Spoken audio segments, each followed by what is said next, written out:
Durant le mois de décembre dernier, les habitants de la résidence du Mont Carmel ont reçu un avis leur informant qu'ils avaient un nouveau propriétaire et que leur résidence pour aînés allait subir des travaux de modification.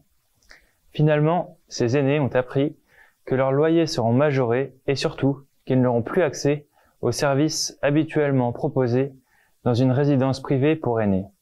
Pour parler de cette situation, nous recevons aujourd'hui Manon Massé, députée de Sainte-Marie-Saint-Jacques et coporte-parole de Québec solidaire.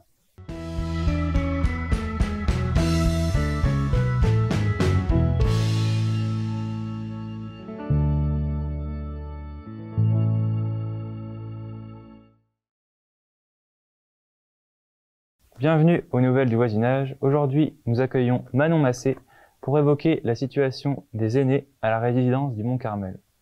Avant de commencer, je tiens à vous informer que nous avons contacté le propriétaire de la résidence du Mont Carmel, Henri Zariev, et nous attendons encore aujourd'hui sa réponse. Je l'invite à nous la donner. Bonjour. Bonjour. Je voudrais commencer par revenir avec vous sur la pétition dont vous avez apporté votre soutien. Oui. Si vous voulez, vous en parle, c'est simple. C'est les résidents et les résidentes du Mont-Carmel comme tel qui, dans la semaine qui a suivi le choc qu'ils ont eu lorsqu'ils ont appris qu'à partir du 31 juillet, du 31 juillet, ouais, ils ne pourraient plus avoir accès à leurs services. Ouais. Ils ont fait appel à moi pour que je mette en ligne une pétition qu'elles ont rédigée ensemble et qui, dans les faits, exige du gouvernement du Québec qu'il fasse quelque chose, bien sûr pour leur situation, mais pour l'ensemble des aînés du Québec. D'après ce que je comprends, la pétition est encore en ligne. Est-ce que vous savez combien de signatures? Je pense qu'on est autour de 5000. OK. Et c'est d'ailleurs pourquoi j'invite tout le monde qui nous écoute à aller signer la pétition sur le site de l'Assemblée nationale. OK. Moi, je me demande comment c'est possible qu'au Québec, on puisse racheter un bâtiment comme une RPA pour en changer l'utilisation qui est faite au départ. Comment est-ce que c'est possible? C'est possible parce que les lois le permettent. C'est là qui est vraiment le côté scandaleux de la chose. C'est-à-dire que pour être reconnu comme une résidence privée pour aînés, donc qui offre un certain nombre de services, les propriétaires doivent aller chercher une certification. Okay. Et cette certification-là leur donne l'obligation d'offrir, tout dépendamment du niveau de certification, un certain nombre de services. Dans le cas de Mont-Carmel, ce qui était une résidence privée pour aînés depuis une quarantaine d'années, les gens qui ont choisi d'aller habiter là, pour la majorité, pensaient finir leur vie là. Justement, les aînés vont dans ce type de résidence-là lorsque vivre seul dans un appartement peut des fois être insécurisant. Il se trouve un endroit qui a une réception, un gardien de sécurité, une sonnette panique qu'on appelle, un bouton panique en cas de besoin, une infirmière sur les lieux, qui sont tous en fait des services qui sécurisent les aînés et qui leur permettent d'être à domicile, de rester à domicile le plus longtemps possible. Alors, la certification, ce qu'on a découvert avec l'exemple de Mont-Carmel, c'est qu'un propriétaire qui décide que lui, il ne veut plus offrir ces services-là, peu importe les raisons, il y a juste à dire « je n'offrirai plus les services ».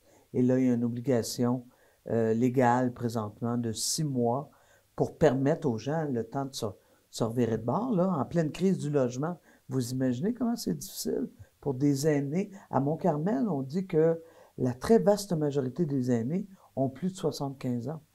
Okay. Donc, il faut changer les lois. C'est ça qu'il faut faire. Il faut changer les lois, il faut changer les règlements. Pourtant, quand un propriétaire rachète une résidence comme celle du Mont Carmel, il y a quand même un contrat qui est établi avec les résidents.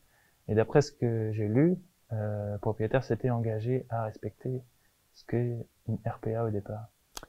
Effectivement, dans le cas qui nous occupe à Mont-Carmel, le nouveau propriétaire avait indiqué dans une des clauses de l'offre d'achat, pas de l'offre d'achat, mais de la promesse d'achat, Oui. une clause disant qu'il s'engageait à maintenir les services.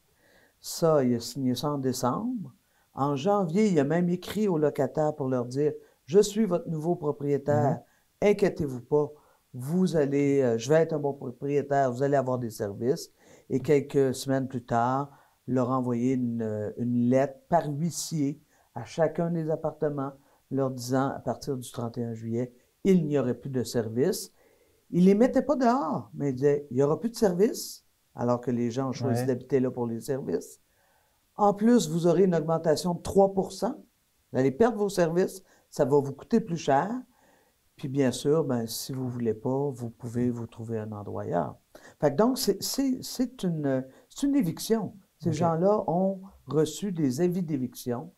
Et donc, présentement, ben, ils sont en train de se battre au tribunal administratif pour démontrer que ça n'a pas de bon sens, mais ils sont en train de se battre plus que ça. Ils sont en train de se battre en cour supérieure pour faire respecter la clause d'achat qui dit que le propriétaire maintiendrait les services de résidence pour aînés. OK. Et ce que je me demande, c'est comment concrètement on va trouver une solution à ce qui est en train de se passer. Ben, écoutez, pour le moment, on a interpellé, moi personnellement, les résidents-résidentes. On a interpellé la ministre des Aînés, la ministre de l'Habitation en leur disant « Changez les règles du jeu. Changez. » C'est inhumain parce que vous savez, ce qui se passe à Mont-Carmel, ça se passe ailleurs à Montréal. Ça se passe partout au Québec. Il y a plusieurs unités de résidence pour aînés qui ont fermé. Et là, ça impose à nos aînés de se taper un déménagement à 85 ans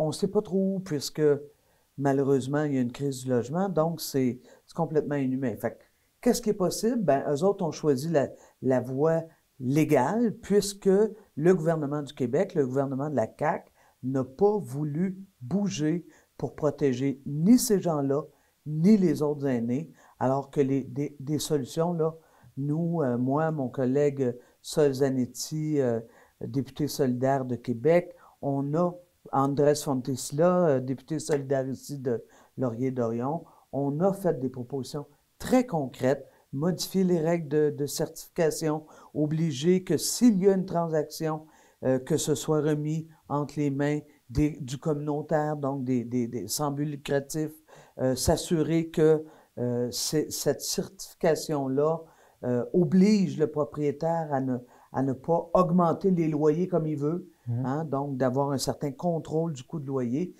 On pourrait agir, surtout qu'au Québec, on va se le dire, d'ici 10 ans, on va avoir doublé le nombre d'aînés. Alors, ça va en prendre des résidences pour aînés. Je pense que c'est difficile pour tout le monde de changer de logement, mais sûrement encore plus pour les aînés. J'aimerais que vous nous parliez de la source de stress que c'est pour eux.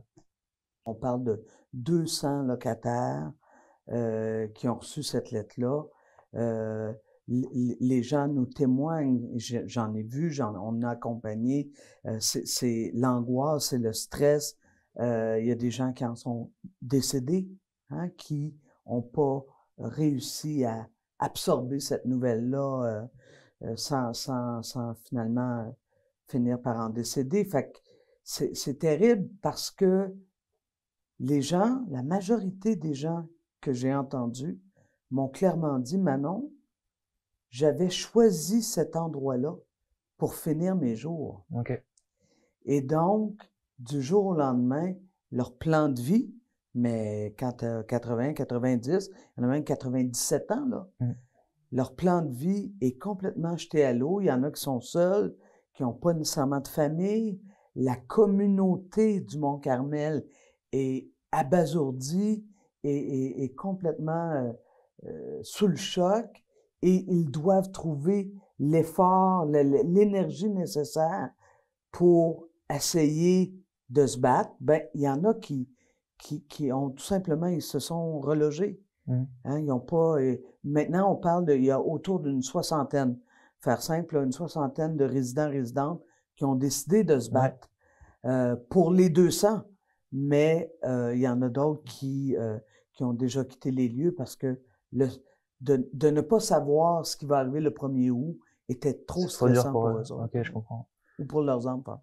Les 60 résidents, on leur a donné un nom, c'est comme une soixantaine de résistants.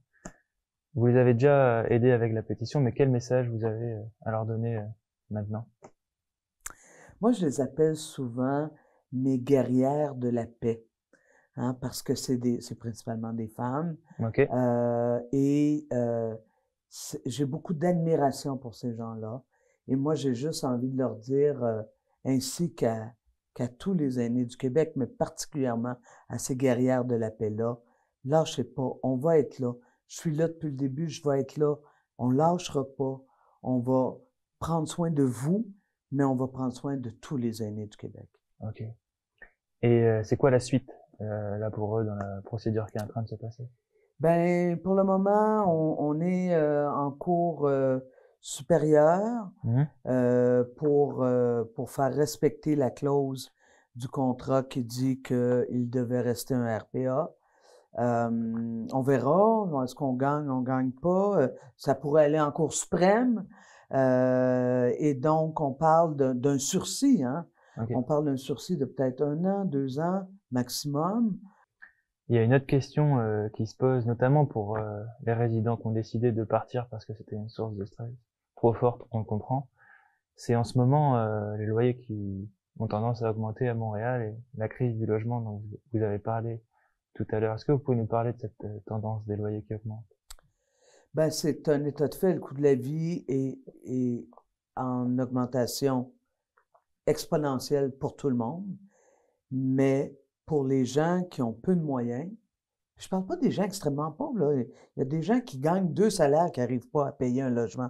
Alors, imaginez pour ces aînés qui ont un salaire généralement fixe, un revenu, pardon, généralement fixe, hein, leur pension de vieillesse.